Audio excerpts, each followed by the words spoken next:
It is a great pleasure to welcome Bill Tancer to Google. Bill is the general manager of global research at Hitwise, which of course is particularly relevant to us because we're kind of focused on what people are looking at online. It's useful. Bill and his team of analysts are widely quoted throughout the industry on the latest internet trends. He appears as a frequent guest on CNBC. He's been quoted in the Wall Street Journal, New York Times, Washington Post, and USA Today, and has been named one of the 12 people to watch by TVWeek, or so Amazon tells me. I'm assuming that's correct. He also writes a weekly column for Time magazine entitled The Science of Search, which, among other things, has opened my eyes to the number of people that were looking for naked photos of Sarah Palin. So you can check that out later. The column, not the actual photos. You probably don't want to check those out. You can also read his blog on BillTancer.com, I believe. So please give a warm welcome to Bill Tancer. Okay. Thanks for that introduction. So again, I'm Bill Tancer. I head research at a company called Hitwise, and it's a real pleasure for me to be here today on a number of different levels. One, I usually start this talk by telling people how much of a geek I am. That when I went to high school, I went to science camp when my friends were outside playing. I won the talent show at science camp by reciting pi to 200 digits, which now is just a very feeble accomplishment when you look at some of the people who are reciting it to 10,000, I think even over 100,000 digits. The other pleasure I have in being here is you guys are actually clients of my company, and this book is based on our data. So there are people throughout Google using this data right now to help make better decisions. So it's a real pleasure there. And then finally, this is kind of mecca for a guy like me, a research guy like me that bases a lot of his research on search as well as internet behavior. So that's pretty cool as well. I'm also pretty excited. This is the first time I've given a lecture as the author of a book. I've done several hundred lectures before as the GM of Hitwise. This is the first time as the author of a book. So I called up my publicist and my agent and I said, what do you do for a book lecture? And they just said, go do whatever you do. So I watched actually about 20 authors at Google videos on YouTube. And went through, no, I don't want to do that. Don't want to read the book. That would be silly. And what I thought I'd do at the end is just give you some of the behind-the-scenes stories to my data, because some of you may have seen my presentations before. And if you have, don't worry, we're going to go into prom dresses again, like we have in the past.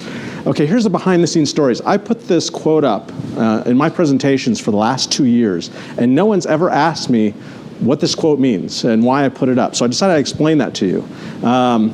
I'm a big Walker Percy fan. I haven't met many Walker Percy fans. He was a novelist. He wrote a book in 1963 called The Moviegoers. And in this book, there's a character who's on this bus in a suburb of New Orleans, and he's driving into town, and he's thinking to himself about new experiences. And he says to himself, it really is all about the search. It's not about the end product. It's about getting there. That's where he was getting most of his excitement. And so he came up with this quote: to become aware of the possibility of the search is to be onto something. And I've had this quote in my cube for several jobs. Back when I started in search in the mid-90s, I had this on my cube because as the rest of the teams I was working with were focused on making search better or an internet experience better, I was more fascinated by what I could tell from the data surrounding how people used search engines or how people navigated online. I felt there was some incredible data there, and this book is really the story about that. So a little bit more about the idea behind the book. There's just been a number of really amazing things that have happened that have gotten me to this point where I've just published the book, and it just came out this last Tuesday.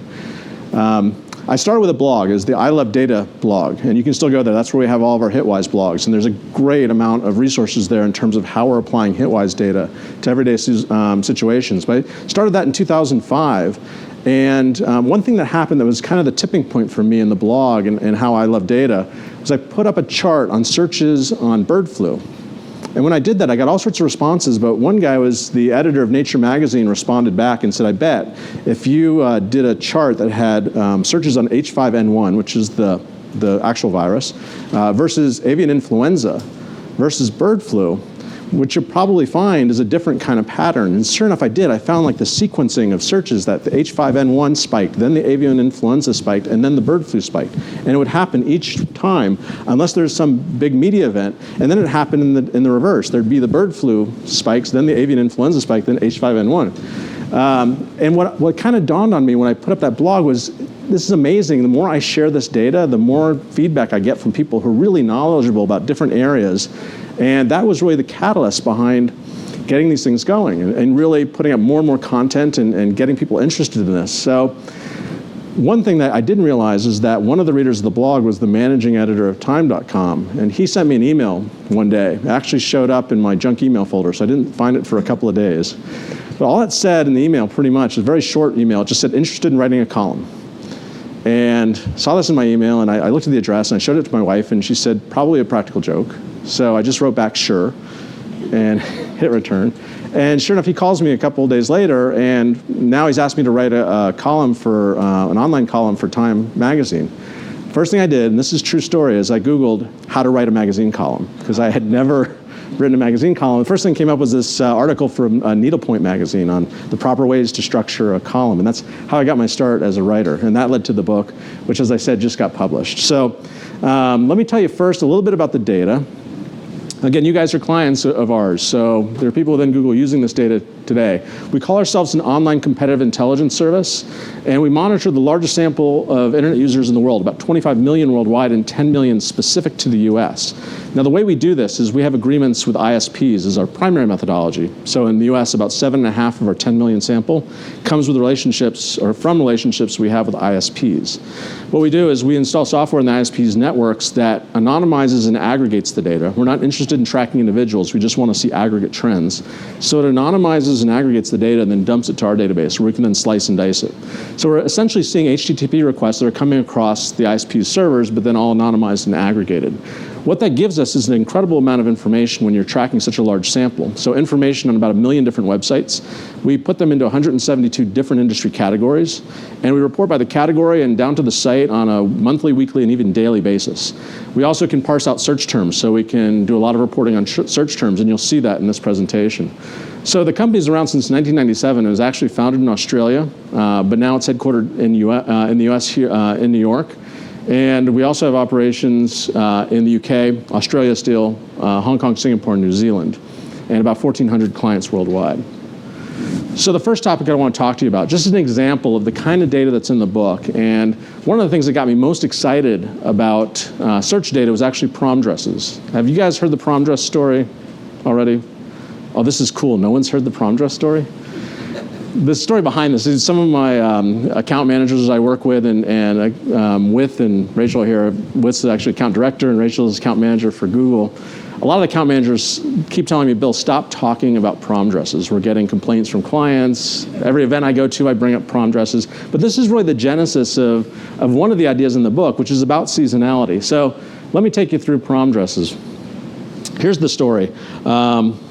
I was just had hired a brand new analyst that was working with me in the San Francisco office. Her name is Leanne Prescott. She's brilliant. And one of the tasks I gave Leanne was to look at all the search terms that are driving traffic to about 20,000 different retail sites. And I was interested in knowing what are the top generic terms, but more importantly, some of the trends, because there's a lot of interpolation of the data that needed to happen to get me to what specific types of topics were people searching on. And so she went away for a couple weeks, did some analysis on the data, came back, and she had this very concerned look on her face. And I asked her what was wrong. And she said, well, looking at our data, the number one generic thing that people are looking for in this retail sector is prom dresses. And I thought, well, that's kind of strange, but maybe the teen female population a lot more active in terms of searching for retail. But it's a little strange, but I'm not convinced there's something wrong with our data. And then she said, well, no, the problem is this data set that you've given me was captured the first week of January. So something's clearly got to be wrong. Well, we charted searches on prom dresses, and sure enough, every year that spike happens in January. It's the first week of January. So here now we got a situation where it's truly user behavior. Maybe there's some sort of bot that's generating these terms, although I don't know why it would happen every single year. So the next thing I do is I pick up the phone, I start calling some of our clients that are apparel retailers and department stores, and all of them said the same thing. In terms of marketing, we do all of our marketing for prom dresses around March to April. And of course we end in May when prom ends. And this makes sense to them, and if you talk to them about why they were doing this, it was just their gut feel. Most of them working in bricks and mortar stores, they knew that that was the season for prom dresses, so that's when they did things online. I showed them this chart, and they said the same thing that Leanne had originally thought, which was there's something wrong with your data. So I have this file on my desk of unsolved mysteries, and this was like top of my unsolved mysteries. And I'm talking about it everywhere. So people are getting kind of concerned about me. My wife specifically is wondering why every dinner conversation is going back to prom dresses. I'm asking about her prom dress experience. She's in retail, so I'm asking about what she knows about what stores are doing with prom dresses. It was at an Online Publishers Association meeting where at this point I'm now showing this slide to everybody I can possibly show it to. So at these big meetings, big presentations, I can get this slide in front of like 200-300 people and asking people, why do prom dresses spike in January? This particular meeting, Online Publishers Association, this gentleman walks up to me afterwards, very distinguished guy, and he hands me a business card and he said, son, I'm all about prom dresses. It's cool. I finally found somebody else who's obsessed with this. And he said, I know what's behind this chart. See, he was saying that I run a magazine, a teen magazine online for one of the biggest magazine conglomerates in the world. And we've actually caused this pattern. You see, what was happening was that our biggest revenue season was prom season for our magazines, for these teen fashion magazines. And we made all that revenue between March and May. Well, we had this idea, let's expand our advertising season. So we did so by hitting the newsstands really hard with these teen fashion magazines about prom. And we've been doing this for years, and what your chart is showing us is we've actually changed consumer behavior. So we can now advertise from January to May versus just March to May.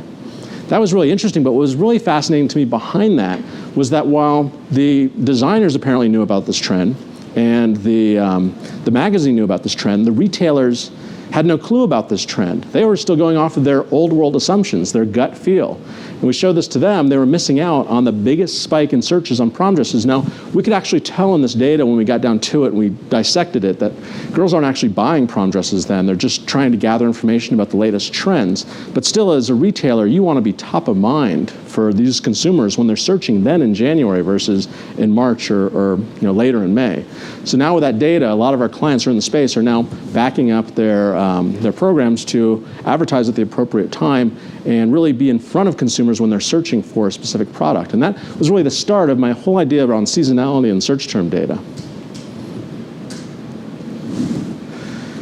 Here's another interesting story. So after discovering that, we started to talk a little bit about brand and how search term data is actually a great insight into brand. Now, coming from a market researcher background, getting at brand and brand equity is kind of a lengthy process. There's some great methodologies to do it, but it takes a lot of time, a lot of money to do. I'm thinking about this in my presentation for and a business presentation that's at Columbia Business School. And I'm actually sitting in the audience, and I've got a slide deck prepared, but I'm not quite happy with it. And up before me is the Chief Marketing Officer for Lenovo. And he's talking about the then pretty new Lenovo ThinkPad versus the IBM ThinkPad. And he's walking through all of the marketing programs he's done for this ThinkPad. And at the very end of his presentation, somebody asked the question, how is your brand doing? Are you getting a lot of lift from all this marketing you're doing? And he said, I don't know. We're fielding a brand study right now, so in about 3 months, we'll have the answer. Well, having access to Hitwise and being able to get on the wireless there in the conference, I drew up this exact chart on searches for Lenovo versus IBM, as well as all sorts of other things. What other terms are people using around IBM and Lenovo? How has that changed pre and post when this advertising campaign had run? Was able to blog it really quickly as he wrapped up Q&A, put it on my blog, get up to speak, and then direct people to the blog to see how the Lenovo brand was actually doing. It was just kind of me showboating to show how quickly you can get some insight into brand, and that was a great example. But there's more to it than that. I'm fascinated by everything. And my job, it's like playing in a sandbox every day. I come in and I really don't have any rules that constrain me other than just find something interesting in the data. These are Halloween searches. And they, of course, follow a very typical pattern. You might look at it and wonder what's happening here in 2007 is actually the release of the Halloween the movie. It was the second version that came out in 2007, caused an unseasonable spike in Halloween. Thinking back to the prom dress example, consumers start searching for Halloween as soon as the second week in July. And it's really ramping by now. And again, just like with prom dresses, a lot of our clients that are in this space didn't understand that people searched that early, so they weren't planning their content programs to kind of match when consumers were searching for something. There's even a lot more data they can get. One of the interesting things here I find is the difference in search term patterns based on the economy. We looked at different Halloween holiday searches and how things like gas prices have affected different searches, and I'll get into some other patterns like that in a minute. But there actually has been less searches this year than previous years, and it's ramping a lot later, which we think is a cause of less spending dollars, or it's being caused by less spending dollars, less money to spend on costumes. The other thing you can do with this data, and we've done this several times in the past with our clients, is look at our search term suggestion tool and pull out what type of costumes are people searching on. And it changes every year, but the cool thing is we get the insight really early. About the second week of July, I can start pulling the report. Any guesses as to what the top costume is this year? This one surprised me. I didn't see it coming. But then when I saw it, I kind of realized it. What did you say? Batman. Close, not Batman. John McCain, no. Bigfoot. Bigfoot, which was actually driven by the story that happened down in the South, the guys who pulled off the hoax of Bigfoot in the refrigerator. It's actually the #1 costume right now, followed by Pirates, which have been hot for now 3 or 4 years, Tinkerbell, who's still really hot. And it's amazing that retailers really haven't availed themselves of this data up until now, but that data is there. You're capturing it here at Google. We're capturing in our data, and it's so valuable to retailers to understand these trends and be able to plan for it. So it really isn't all about the search itself, but what you can glean from that search. So some other things that I've done, this is a guest post that I did for New York Times, the Freakonomics blog, and we were looking at things like gas prices and measuring sensitivity or internet sensitivity to gas prices. And here I'm actually matching up actual US retail gas prices by people going to the gas price websites that allow you to search for the best pump price, like gasbuddy.com. So looking at this very interesting phenomenon, we see this not just here with gas prices, but across the board, is that internet users have a very short attention span for a lot of things. So every time, in the past, when we looked at 2005, that there was a spike in gas prices, the spike in visits to those websites lasted 1 week. And then it goes right back down to its normal level, even though gas prices stay high. It's only until recently, over these last now about 5-6 months, that we're seeing a steady increase in people going to these sites to find the best prices, which could be explained by the fact that we're actually become sensitive to the gas prices to the point that we're actually spending more time researching rising gas prices. This is one of my favorite posts, and this is, again, kind of an example of what I do every day, is that I hear something on the news, somebody sends me a post, and I have to investigate. So I don't know if you guys saw this, but there was a blog post. It was actually a research firm I never heard of before that covers the adult entertainment industry. And this research firm had said that since May, there's been an increase in registration to adult entertainment sites. And the study went on to say that it was most likely connected to the tax stimulus check. The argument being that people had more money to spend, and because of that, they were going to porn sites and registering. So, I've got to investigate this. And so I did a couple of charts. This is just a piece of the research. Actually, I did a couple days of research on this.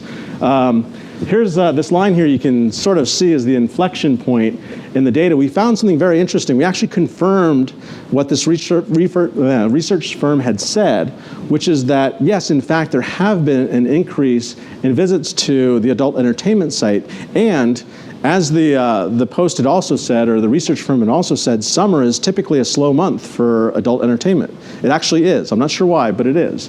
And cold months, actually, there's a big spike in visits to adult entertainment sites. But this year, which is the line in green, there's actually been an increase in visits to adult entertainment sites. But of course, there's a big gap between correlation and causation, right?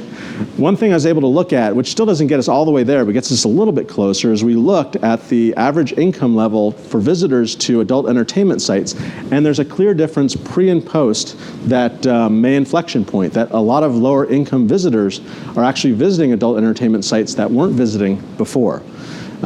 Make of that what you will. It could be two things. I have two theories. One is possibly the tax stimulus check, although I'm really not quite sold on that yet. Or perhaps when times are tough and your dollars are stretched, you find more comfort in this type of entertainment. I don't know.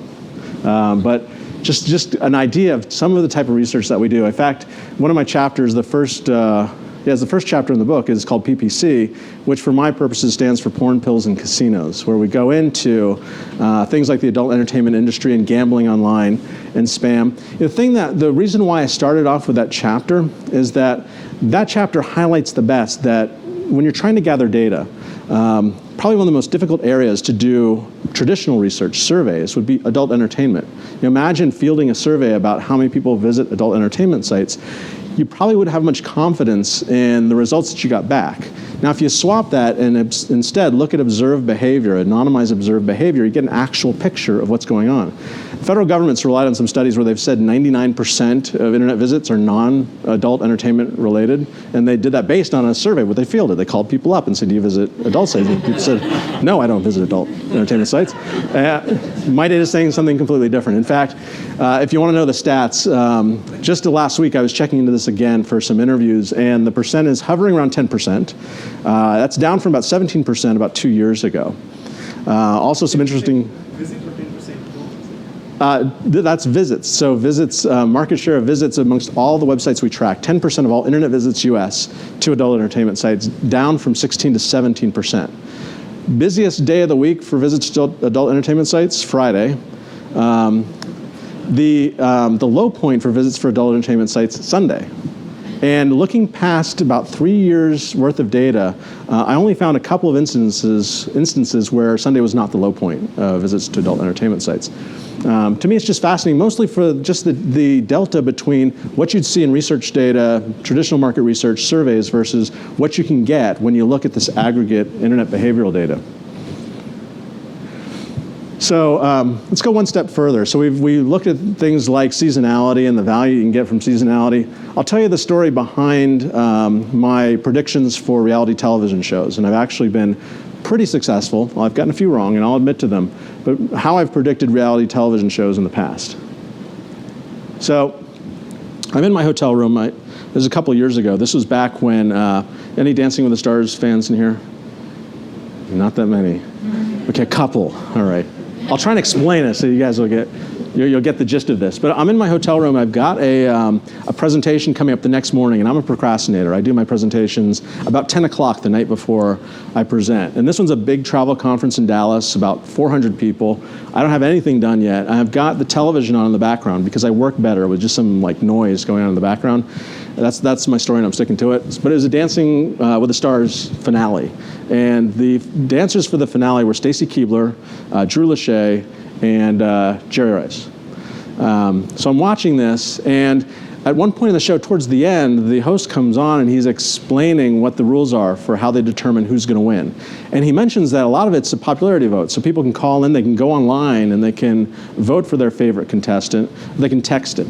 So I'm thinking to myself, I'm trying to come up with some slides about the different sources of traffic for the travel industry, and something just clicks in my head. I'm thinking, wait, if that's a popularity contest, search is probably a good proxy for popularity. So if I charted the searches on these 3 different contestants, I probably would get a sense of the contestants' popularity. If that were true, I probably could predict who's going to win the show.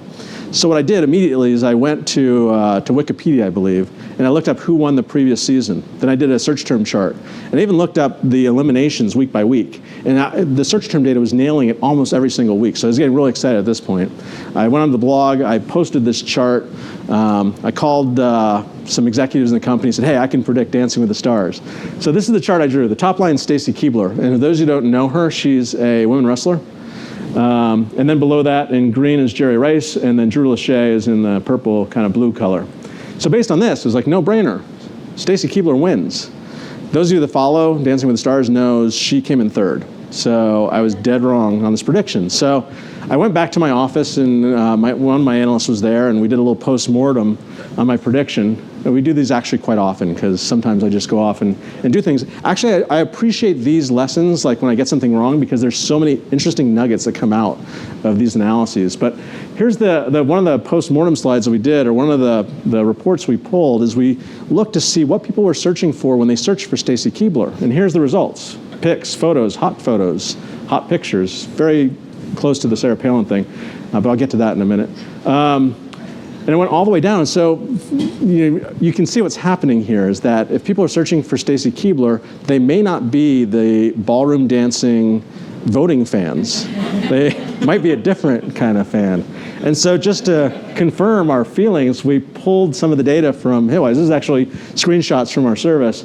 And we found where people were going when they were searching on Stacy Keibler. Number one site was the World Wrestling Entertainment site, then the official Women of Wrestling site. We did some demographics captures of the different sites, and it's male, about 67%, 25 to 34-year-olds. And I guess it's no big logical leap to then get to the fact that these guys probably aren't voting on a call-in for a ballroom dancing show, right? So that's why we came up with the Stacy Keibler correction coefficient, which is something that is actually a true story. We call it that. I highlight this for a couple reasons. One is to highlight the fact that there's both an art and a science to this search term analysis. That it's very, very hard to actually get to what people mean all the time when you're looking at search term data. You have to actually get into the data and do a qualitative pass at it to make some judgment calls. And when you do that qualitative pass, you usually find things that'll tell you to either weight something up or weight something down. Well, since then, we've successfully predicted a number of American Idol contests. I predicted Strictly Come Dancing, which is the British version of Dancing with the Stars, 8 weeks out, based on what I saw in the search term data. So this has been, something of a hobby for us and the research team is to make these predictions. Of course, some of the executives asking me at Hitwise, why are you spending so much time predicting reality television shows? I then came up with some examples of some of the applications, the real world business applications of this. And the concept I'm thinking of as I'm doing all of these reality television show predictions is that things happen online and they often mirror what's happening offline. And so one of the examples of this is looking at unemployment. So using that same concept we use with Dancing with the Stars, I thought to myself, these days when people file for unemployment, a lot of them don't go and stand in line in an office anymore. They go online and they file for unemployment. They search for unemployment. So we did a couple different ways. One way, from our sample, we collected a group of about 14 different state unemployment websites into a custom category, then tracked that over time, and then compared that to the actual unemployment claims number that the Department of Labor released. If you look at that, the blue line is the actual visits to the websites. The red line are the unemployment claims. What's really cool about this data is that the Department of Labor compiles that data. It takes them till Thursday to report the previous week. I can actually see the data on Monday. So while these look like they match up exactly, I'm actually seeing the data a couple days before the unemployment claims number comes out from the Department of Labor, which allows us to actually arbitrage that data and directionally predict which way the unemployment numbers are going to go, which we've been very successful at doing. One question I'm asked a lot, and this is the column that we were referring to in the intro, which is went up last week, searching for Palin's hot photos. One thing I'm asked probably more often than anything else is whether or not I can predict the results of the upcoming election. And having tried this before in the last presidential election, the answer is unequivocally no, I cannot. And here's the reason why. It's actually a fascinating reason. As we're building this blog, I'm getting a lot of fans to the blog, and I get connected with a professor at Arizona State University, and we start doing some analysis together in our data. And he's building these incredible social network maps, or I should say network maps of visits to different blogs and how they change over time, specifically political blogs. Looking at his data and our own data, one thing I see that's really fascinating is that the closer you get to an election, the more crossover votes happen in terms of where people are going.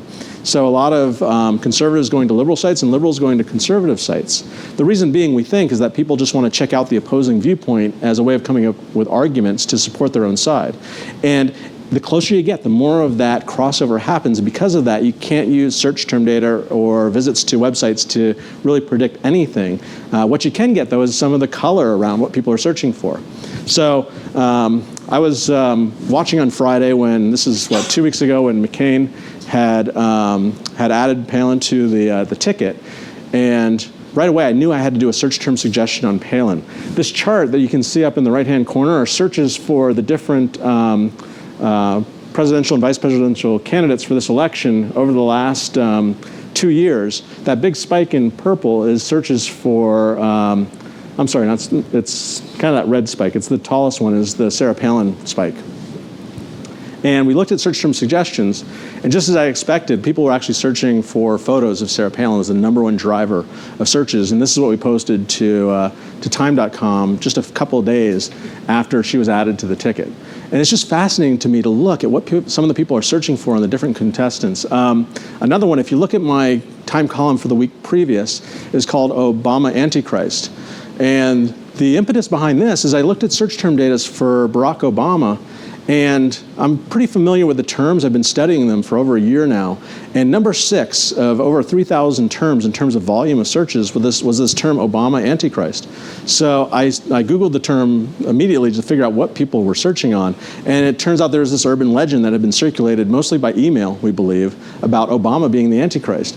What's interesting in our data is that we could track where people went when they searched in that term. The #1 site that people visited was Snopes, the urban legend reference page, which struck me as somewhat sad that people actually had to go to an urban legend page to debunk this rumor.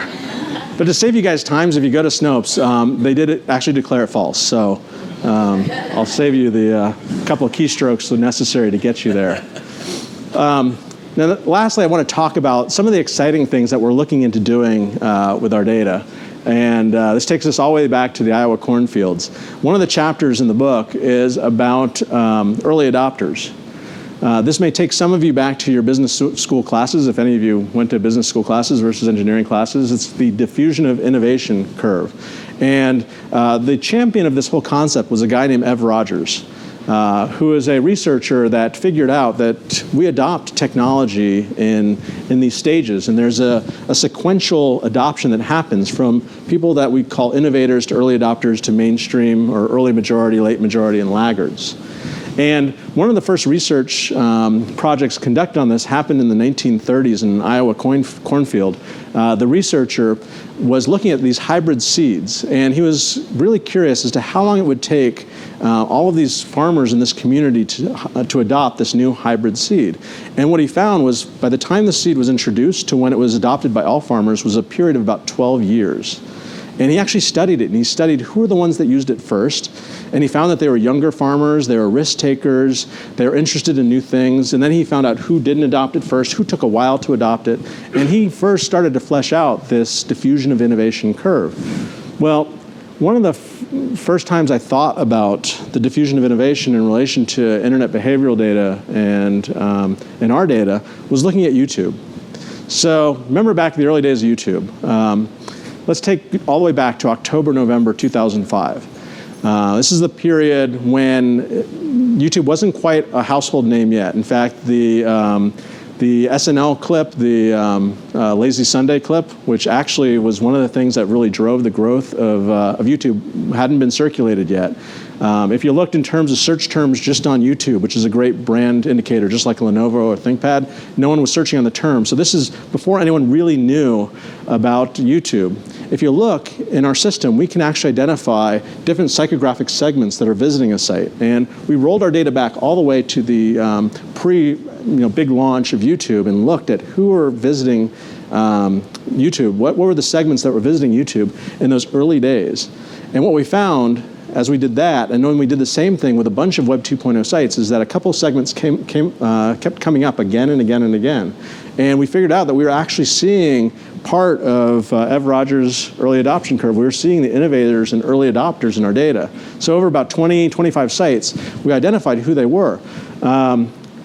Just so you know, that little period of time, just from here to here, that's about 6 weeks that it took YouTube to surpass Google Video, to surpass Yahoo Video, every other video service we were tracking at the time. 6 weeks from pretty much a relatively unknown to being the dominator of the space. And we could identify who it was right before they really took off that was visiting the site. And in doing that, here's the segments that we identified using the Prism clusters, and this comes from a company called Claritas. There were a group called the Young Digerati, which just as they sound, probably a lot of you in the room are actually Young Digerati. And then there were groups like the Money and Brains and Bohemian Mix. And if you looked at sites like Dig, Delicious, Flickr, Facebook, and you rolled it back before the sites were popular, these same segments kept popping up again and again and again. Well, if we could identify that, what we figured we could do is search backwards today and ask our data, where are these people going today? And if we could get to that, we would be closer to understanding what might be hot tomorrow. I made some predictions back at the Web 2.0 Expo. I did a keynote there, and we gave some early predictions, and you might have seen Steve Rubel's post on that. Got some of them right. Some of them he highlighted I got a little bit wrong, but still, there's been some that I did get right. We're actually refining this analysis a lot. What we've identified also, which is really cool, is we've just started to figure out who's the early majority. There's a segment called the American Dreams that tends to be the one adopting this technology right after the early adopters.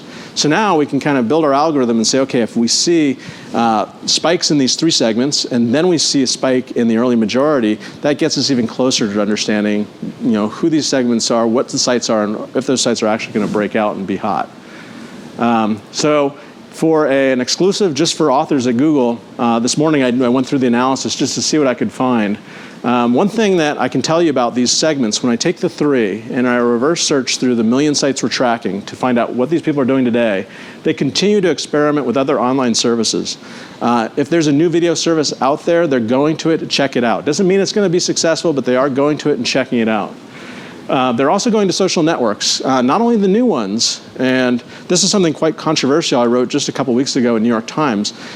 I'm still baffled by this, but I'm just reporting the data. One of the top social networks that these guys are going to is Friendster. In fact, it wasn't there a couple weeks ago, and now they're going to Friendster again. So it may be because of the news about Friendster and the investment that they got recently that's driving some of those early adopters there just to check it out from a financial perspective.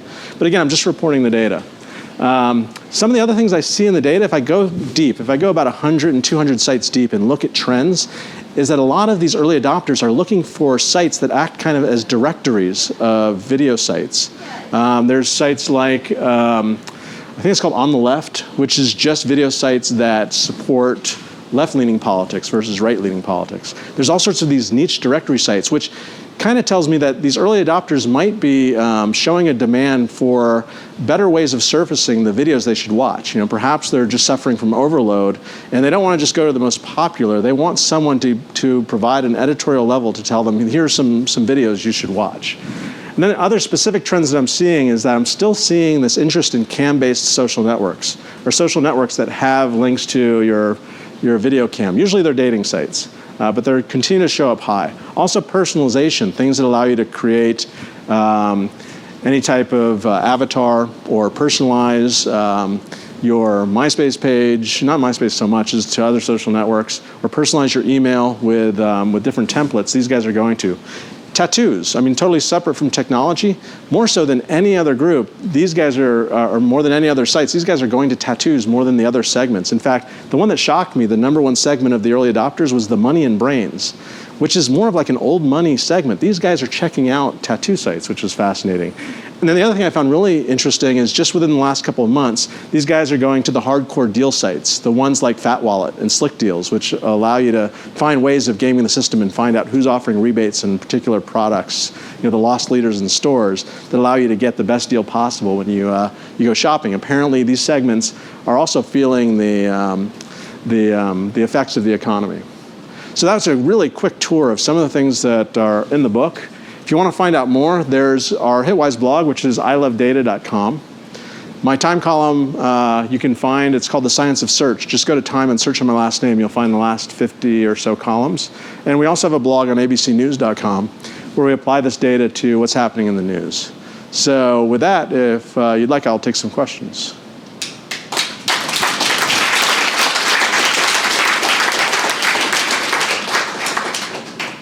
Any questions? Yes. So how do you locate demographics? How do you know that a particular search comes from a male with money or couple or? Yeah, that's a great question. So the samples, there's two samples. There's the 7.5 million, which comes from the ISP sample. And in terms of demographics, for that sample, we just have regions. So we have state-by-state data. We have an opt-in panel, which is 2.5 million. We contract with multiple opt-in panel providers. And that set of the sample, we have age, gender, income, and even a Prism code or a Mosaic code, which is our psychographic data, which helps us get to early adopters. So it's off of the smaller sample, the 2.5 million, which we also stratify and weight and measure based on some enumeration studies that we have to make sure it's a representative set. But that's how we get the different demographics. Does that answer your question? Sure. And how about gender? How do you figure Same out? thing. So all of the opt-in panel participants fill out survey information that identify who they are, their household income, and that's how we are able to attach that data to the web visits in the search term. Not so much the search terms, because we can't really get down to gender of a search term. We could, we just don't report on it. It's more about the websites themselves. So does that mean that your data will be biased by people who choose to fill in these optional forms as compared to me or 90% of the population here who just toss it aside? Yeah, so the question is there a bias in the data then for those who would be willing to fill out forms? And this is something that plagues market research overall, is that is your sample always biased to those who are participating in research? And to a degree, yes. We try and normalize for that as much as possible by using enumeration studies of breakdowns of internet visitors by gender, income, household income, age, even down to things like Prism codes, and then weight our data to get the appropriate amount. But you're still always going to have that issue of solving for finding people that are willing versus unwilling to participate in a survey, and if they're different. Okay, thanks. Hi, great talk. How accurate is this at predicting stocks? That is a great question. And the answer is not very, but we do have some clients in the financial industry, so hedge funds, investment banks. What they'll do, look at this data, and we actually started this exercise in the research team, is we can get close in certain circumstances to nailing what revenues are going to be directionally. Mostly for companies that transact exclusively online. We can look at the visits to a retail website if it's most of their revenues come from online, and if they haven't changed the average sale price, if there haven't been any other big changes to the business, then visits to their site and also average visits to a transaction has to stay the same. So if there's a big site redesign, it's kind of out the window. But if everything lines up, we can usually see some correlation between that visit number and revenues numbers. So what our clients will look for in the financial sector is when there's a delta, when our data is showing that there's going to be big upside in revenue for that particular quarter and the street number is saying it's not. We might make the call that might be a good opportunity to invest, or the reverse might be a good opportunity to short if we see something in the data. Not completely accurate, but it gets a little bit closer to being accurate. Thanks. Hi, so I have a question regarding the impact of this data on working with advertisers. And we just had Chip Heath from Made to Stick come speak last week. And his talk was pretty different, surrounding the idea of there being more important to tell clients stories than to give them sort of really granular data. And I was just wondering if you could speak a little bit to how to best use it with mainstream clientele. I think it's a little of both. I think it still is about telling stories, but it's also being more informed about how consumers actually act. And I think that's the value of everything I talk about in this book, in my column, is that you get to a point where you can understand the consumer based on what they search for. If you can do that, if you can truly understand the consumer, I think what that helps you do is it informs the stories that you tell them. You can tell the stories in a way that you can really connect better with your customers. I actually do this as a practice, so I just don't preach this stuff. When I write my Time column, I told the editors at Time I'm going to be looking at search term data and making decisions on what I cover based on what people are searching for. And as best I can, actually suggesting titles that will probably get me higher up in search results because they'll be more in tune with what people are actually searching for. So I think it's that. It's just like what I do in my writing is understanding the consumer, what they're searching for, then find the story to build around it. That makes sense. Thank you. Sure. I guess that's all the questions we have. Well, thank you so much for, there's one more question. A last minute question. So you talked a lot about the US. Do you have any interesting insights from around the world? International stories. There's those markets that we cover, which is the UK, Australia, New Zealand, Hong Kong, Singapore. This is just another opportunity for me to talk about prom dresses, but I'll tell this one story and that'll be it, I promise. But so I'm going over to the UK. This is a couple years ago, and my marketing manager, hearing about my reputation, said, you're in the UK now. Whatever you do, don't talk about prom dresses. We don't have prom here, which is probably the worst thing she could have said to me, because I immediately found the closest computer and charted prom dress searches in the UK. And in fact, they were huge. And I did analysis and I found out where people are going from searches, and I found a UK site that specialized in prom dresses. So I called the guy up, whose name was Ollie, and I said, Ollie, why are you doing a site for prom dresses in the UK? And he said, oh, it's huge here. He said, the girls are watching American television and they're assimilating some of the American traditions into the UK traditions. We have this end of year ball and now it's become prom. Well, 2 years later, the Wall Street Journal actually wrote a column about that, how prom has become huge in the UK. We actually saw it about 2 years earlier. So that's a great example of how things are becoming somewhat homogenous across regions as things like television proliferate, the internet proliferates. We see that a lot in our data, but we still also see some uniqueness to different countries, how people search, what websites they go to. That's probably my favorite story because it's prom dress related. All right. Well, thank you again for having me.